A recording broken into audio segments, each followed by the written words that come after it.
যদি আপুনি এই মূল্যৱান কথাবোৰ জানি লয়, তেতিয়া আপুনি জীৱনত কেতিয়াও নিজকে দুখী অনুভৱ নকৰে। মানুহ এজন কিবা বস্তু বা ভাৱেৰে পৰিচিত হওক বা নহওক, কিন্তু ব্যক্তি এজন সদায় ভয় আৰু ভৱিষ্যত এই দুয়োটাই ব্যক্তিজনৰ মনত থাকে, যাৰ অস্তিত্ব ব্যক্তিজনৰ অস্তিত্বৰ ওপৰত গধুৰ হয়। ভয় হৈছে সেইটো বস্তু যিটো আপুনি নাজানে, যি আপোনাৰ দ্বাৰা অপৰিচিত। সেইবাবেই আপোনাৰ ভয় হয় যে কি হ'ব ঠিক নাই। ভৱিষ্যত হৈছে সেইটো যি এতিয়ালৈকে ঘটা নাই।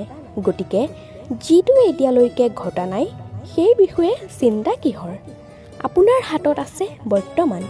বৰ্তমানৰ কৰ্ম সত্য মনেৰে কৰি যাওক আৰু নিজৰ কৰ্ম কিমান শ্ৰেষ্ঠতাৰে কৰিব পাৰিব তাৰ বিষয়ে চিন্তা কৰক। সেইবাবে বিশ্বাস কৰক, যদি আপুনি বৰ্তমানৰ কৰ্মবোৰ সত্য মনেৰে কৰে, তেন্তে ভয় আপোনা আপুনি নাইকিয়া হৈ যাব আৰু ভৱিষ্যতৰ ফল অৱশ্যই মিঠা হ'ব।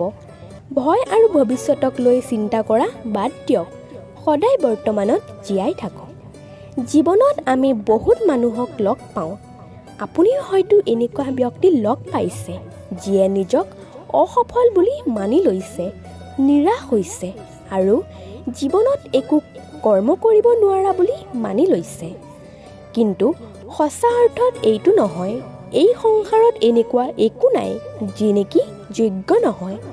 এনেকুৱা একো আখৰ নাই যি মন্ত্ৰত উচ্চাৰণ নোহোৱাকৈ থাকে। এনেকুৱা কোনো বনৌষধি নাই যি ঔষধ নোহোৱাকৈয়ে থাকে। এনেকুৱা কোনো বিষ নাই যি সময়ত অমৃত হৈ পৰে। ঠিক সেইদৰে কোনো ব্যক্তি অযোগ্য নহয়। তেওঁক অযোগ্য কৰি তোলে তেওঁৰ চিন্তা আৰু ভাৱনাই। সেইবাবে নিজকে ভালদৰে জানি লওক, তেতিয়াহে নিজৰ যোগ্যতাবোৰ গম পাব। অন্তৰখনৰ মনটোক জগাওক। আপুনি জানিব যে যিখন সংসাৰৰ ভেটিটোৱেই আশাৰে গঢ়ি উঠিছে, সেই সংসাৰত নিৰাশা, হতাশাৰ দৰে ভাৱে কোনো অস্তিত্ব নাৰাখে। আমি কিতাপ এখন দেখিলে তাৰ ওপৰত আৱৰণ দেখি ধুনীয়া বুলি কওঁ, কিন্তু সঁচাকৈয়ে ই অদ্ভুত কিতাপ বুলি কোৱাৰ যোগ্যনে? কিতাপখনৰ ভিতৰত থকা কথাবোৰ সত্যনে? প্ৰেৰণাদায়ক হয়নে? কিদৰে ইয়াৰ নিশ্চয়তা পৰীক্ষা কৰিব পাৰি? এতিয়া আমি সাধাৰণতে ভাবোঁ যে আৱৰণ দেখি কিতাপ এখনৰ গুৰুত্ব কিদৰে জানিব পাৰি। তাৰ বাবে কিতাপখন পঢ়িব লাগিব, বুজি পাব লাগিব আৰু সময় দিব লাগিব।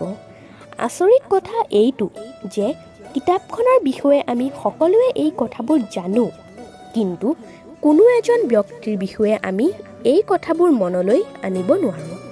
ব্যক্তি এজনৰ মূল্যাংকন তেওঁৰ বস্ত্ৰ, শাৰীৰিক ৰূপৰ দ্বাৰা কৰিব নোৱাৰি। তাৰ বাবে ব্যক্তিজনক বুজি পাব লাগিব, তেওঁক সময় দিব লাগিব, তেতিয়াহে তেওঁৰ বিষয়ে আমি জানিব পৰা যাব।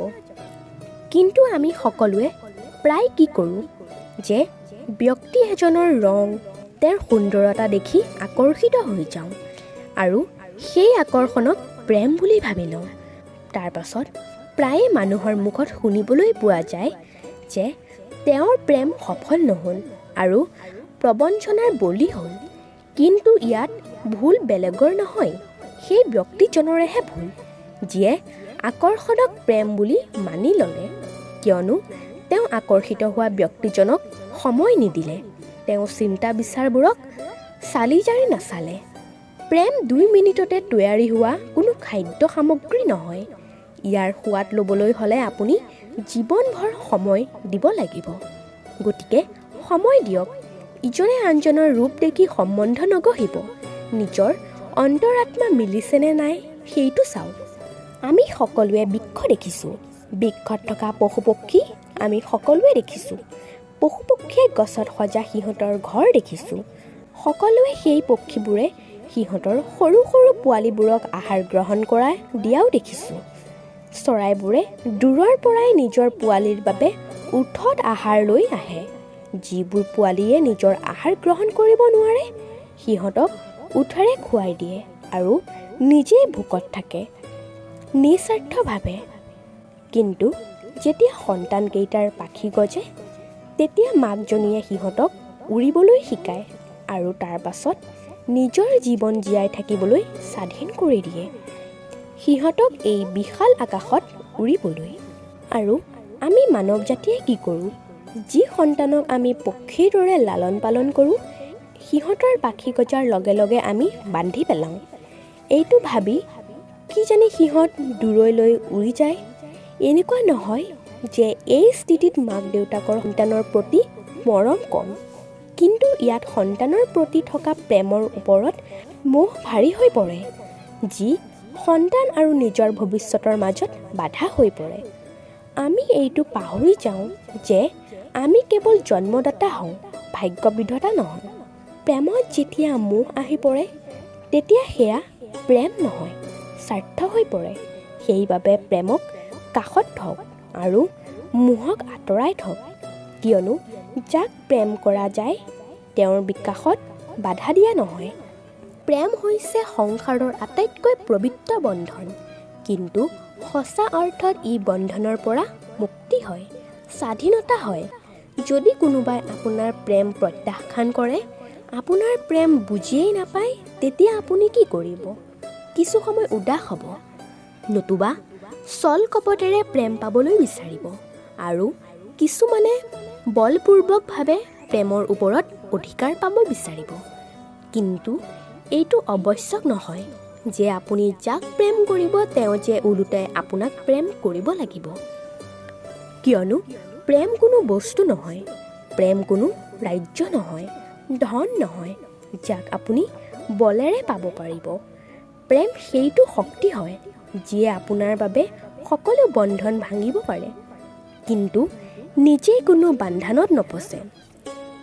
আপুনি যাক প্ৰেম কৰে তেওঁক স্বাধীনভাৱে এৰি দিয়ক, কিয়নো স্বাধীনতাই হৈছে সেইটো ভাৱ যিটো জীৱৰ বাবে অধিক প্ৰিয়। প্ৰেম সঁচা হ'লে অৱশ্য তেওঁ বুজি পাব। তেতিয়ালৈকে নিস্বাৰ্থভাৱে প্ৰেম কৰি যাওক, স্বাৰ্থ আঁতৰি গ'লে প্ৰেম নিশ্চয় আহিব। যেতিয়াই প্ৰেমৰ কথা আহে, আমি প্ৰথমে এজন নায়ক আৰু নায়িকাৰ চিত্ৰ মনত অংকন কৰি লওঁ, কিন্তু প্ৰেম কি সঁচাকৈয়ে নায়ক আৰু নায়িকাৰ আকৰ্ষণৰ বন্ধন নেকি?